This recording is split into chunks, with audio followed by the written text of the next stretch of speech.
Corona virus کے چھوٹے چھوٹے مہلک ذرات کب ایک بڑی آفت کی صورت اختیار کر گئے پتہ ہی نہیں چلا۔ اس وائرس کے پیش نظر بہت سارے حفاظتی اقدامات اٹھائے جا رہے ہیں جن میں ملک بھر میں لاک ڈاؤن لگنا ہے۔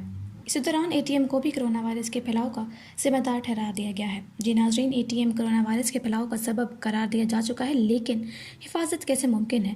حفاظتی تدابیر جاننے کے لیے ضروری ہے کہ آپ ہماری یہ ویڈیو پوری دیکھیں۔ ویڈیو کو شروع کرنے سے پہلے میری آپ سے گزارش ہے کہ ہمارے چینل کو سبسکرائب کر لیں تاکہ آنے والی ہر اپڈیٹ سے آپ باخبر رہ سکیں۔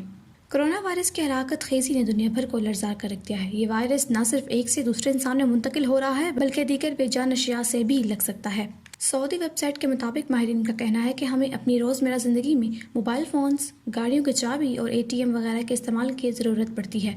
ماہرین کے مطابق مذکورہ اشیاء کے استعمال سے قبل اور بعد میں لازم ہے کہ ہر شخص ہاتھوں کو جراثیم کش محلول یعنی سینیٹائزر سے صاف کرے، کیونکہ یہ وائرس دھاتی اشیاء پر یعنی میٹل پر 3 دن تک زندہ رہ سکتا ہے۔ اس وائرس سے بچنے کے لیے کوشش کریں کہ آن لائن ادائیگیاں کی جائیں تاکہ اے ٹی ایم کا استعمال کم سے کم کیا جا سکے۔ وبائی امراض سے بچاؤ کے ماہرین کا کہنا ہے کہ کوشش کریں کہ جب بھی گھر سے باہر نکلیں باریک دستانے استعمال کریں۔ جب دستانے استعمال کریں تو ہاتھ کو ناک اور آنکھ سے دور رکھیں۔ ہجوم والے جگہوں پر جانے سے گریز کریں۔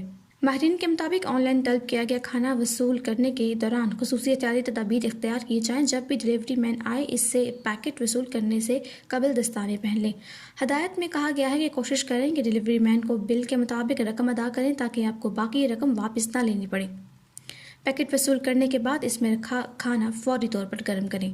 ماہرین کے مطابق کورونا وائرس گرمی میں زندہ نہیں رہتا، اس لیے اس بات کا خیال ہمیشہ رکھیں کہ باہر سے آیا ہوا کھانا لازمی طور پر اچھی طرح گرم کرنے کے بعد ہی استعمال کیا جائے۔ ایک تحقیق کے مطابق کورونا وائرس ہوا میں 3 گھنٹے، تانبے کی سطح پر 4 اور گتے یعنی کاغذ پر 24 گھنٹے تک زندہ رہتا ہے۔ سب سے خطرناک بات یہ ہے کہ یہ وائرس پلاسٹک اور لوہے سے بنی اشیاء پر 24 گھنٹے تک زندہ رہ سکتا ہے۔ تحقیق میں بھی یہ کہا گیا ہے کہ مختلف احتیاطی تدابیر اختیار کرنے سے اس موذی وائرس سے قدرے محفوظ رہا جا سکتا ہے۔ ناظرین، میری آپ سے ریکویسٹ ہے کہ اپنے اور اپنے پیاروں کی خاطر گھروں میں رہیں اور ملک و قوم کو محفوظ بنائیں۔ Stay home, stay safe.